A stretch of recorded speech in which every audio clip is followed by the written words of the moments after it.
Samsung's OLED lineup is a bit confusing this year. Not gonna sugarcoat it. The S95H is their flagship, 5th Gen QD-OLED, the premium option with all the bells and whistles. You know what you're getting. The S90H is their mid-range OLED, and here's where it gets weird. Samsung won't confirm what panel is actually inside it. Might be QD-OLED, might be WOLED. Depends on the size, maybe.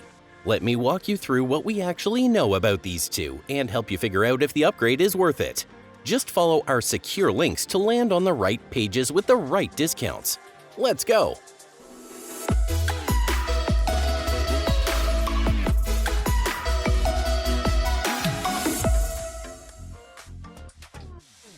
The panel situation.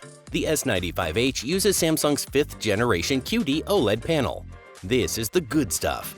Quantum dots layered over a blue OLED emitter. Produces incredibly saturated colors and strong brightness. Samsung's been refining this tech for years, and the 5th gen is the best version yet. The S90H is a question mark. Samsung has historically used QD-OLED panels in their larger S90 sizes and WOLED panels from LG Display in the smaller sizes. The S90F last year had this split. Samsung never officially confirmed it, but teardowns and testing made it pretty clear. For the S90H, we don't have confirmation yet on which sizes get which panel. Could be QD-OLED across the board. Could be the same split as before. Samsung isn't saying. Why does this matter? QD-OLED and WOLED look different. QD-OLED has more saturated colors, especially reds and greens. WOLED tends to be more accurate out of the box but less punchy. If you're buying a 55-inch S90H expecting QD-OLED color and you get a WOLED panel, that's a different TV than you thought you were buying. The S95H doesn't have this ambiguity.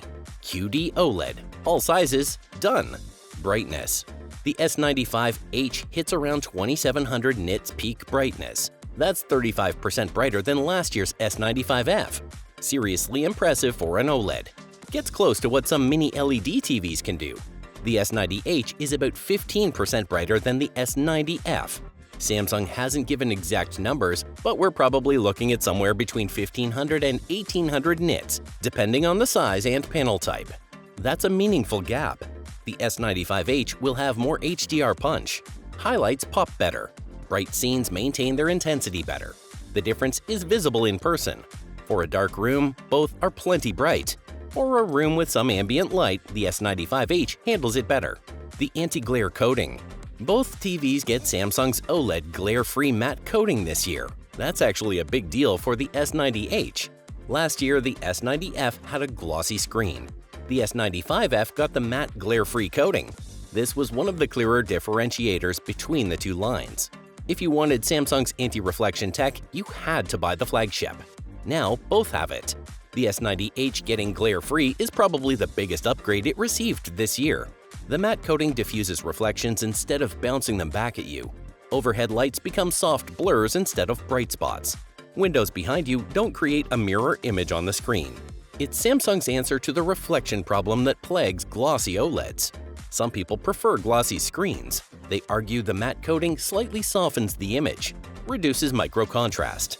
I think it's a worthwhile trade for most living rooms, but if you're in a perfectly dark dedicated theater, glossy might actually be better. Point is, the glare-free coating is no longer a reason to choose the S95H over the S90H. Both have it now. Design differences. The S95H has Samsung's picture frame design. Metal bezel around the screen. Looks like a framed piece of art when mounted on the wall. Premium aesthetic. This is Samsung's answer to LG's Gallery series. The S90H has a more traditional TV design. Slim bezels, clean look, but it doesn't have that frame aesthetic. If the picture frame thing appeals to you, the S95H is the only option. If you don't care or actually prefer the minimal bezel look, the S90H works fine. The wireless situation. The S95H offers an optional wireless One Connect box. This is interesting but comes with caveats. The One Connect box holds all your input connections. HDMI ports, USB, everything. It connects to the TV wirelessly, so you can hide the box in a cabinet and have a completely clean wall mount with no visible cables. Sounds great, but there's input lag. Using the wireless connection adds latency. About 24 milliseconds at 1080p 120 Hz. around 37 milliseconds at 4K 60Hz. For movies and casual TV watching, you won't notice. For gaming, that's significant. Competitive gaming becomes basically impossible with that kind of lag. You can also use the One Connect box wired, which eliminates the lag but defeats the whole wireless purpose. The S90H doesn't have a One Connect option at all, wired or nothing. If wireless cable management matters to you and you're not a serious gamer, the S95H's optional One Connect is a genuine feature. If you game, you probably want to skip it anyway. Processing power. Both TVs use Samsung's NQ4 AI Gen 3 processor. Same chip in both. No upgrade from last year's models either.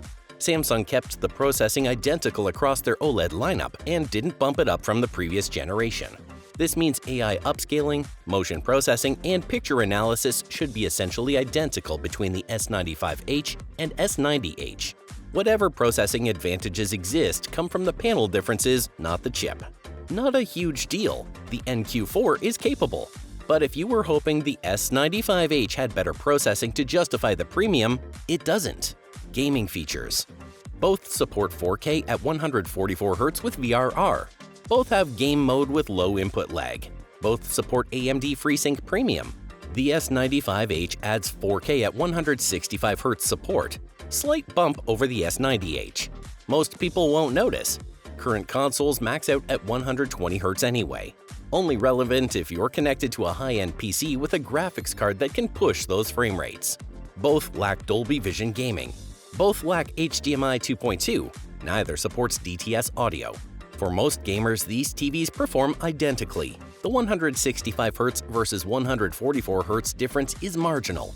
HDR format support. Neither TV here supports Dolby Vision. This is Samsung's ongoing stance. They push HDR10+ instead. If you watch a lot of content on services that use Dolby Vision heavily, like Netflix or Apple TV+, you're getting the standard HDR10 version instead of the Dolby Vision grade. Both support HDR10+ with the adaptive gaming extension. Both support HLG for broadcast HDR. The format support is identical between them, no advantage either way. Size options. The S95H comes in 48, 55, 65, and 77 inches.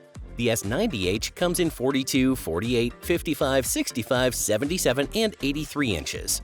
The S90H has more options at both ends. A 42-inch for desktops or small rooms. An 83-inch for people who want bigger than 77 but don't want to jump to a different brand. If you need 42 or 83 inches, the S90H is your only Samsung OLED option.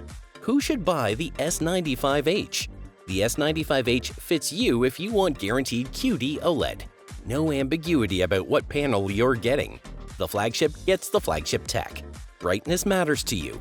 Whether for HDR impact or fighting ambient light, the S95H has more headroom. You love the picture frame aesthetic. It's a genuinely nice design that the S90H doesn't offer. You want the wireless option. Even with caveats, it's only available on the S95H. Who should buy the S90H? Now, the S90H is for the more budget-conscious. The S90H delivers most of what makes Samsung OLEDs good at a lower price. You need 42 or 83 inches. These are the only options in those sizes from Samsung. You watch in a dark room. The brightness gap matters less when ambient light isn't fighting against the screen. Both TVs have excellent contrast and black levels. You don't care about the frame design. If that aesthetic doesn't appeal to you, it's not worth paying for. My take. The S90H got better this year. Getting the glare-free coating closed one of the biggest gaps between these two lines. That used to be a flagship-only feature, but the panel ambiguity bothers me. I don't love recommending a TV when I can't tell you exactly what's inside. The S95H is QD-OLED. Period. The S90H is maybe QD-OLED, maybe WOLED, depending on size and whenever Samsung feels like clarifying. If you're buying a 65 or 77-inch and want the best Samsung OLED experience, the S95H is the safer bet. Brighter panel, confirmed technology, premium design. If you're buying a size that the S95H doesn't come in, or if you're on a tighter budget, the S90H is still a good TV. Just go in with realistic expectations. You might not be getting the same panel technology as the flagship. The brightness difference is real and visible. The design difference is obvious. The panel technology difference might matter a lot depending on which S90H you get. For certainty and maximum performance, S95H. For value with some asterisks, S90H. That's the honest breakdown, guys. Just follow the secure links in the description to land to the official product pages and keep it valid.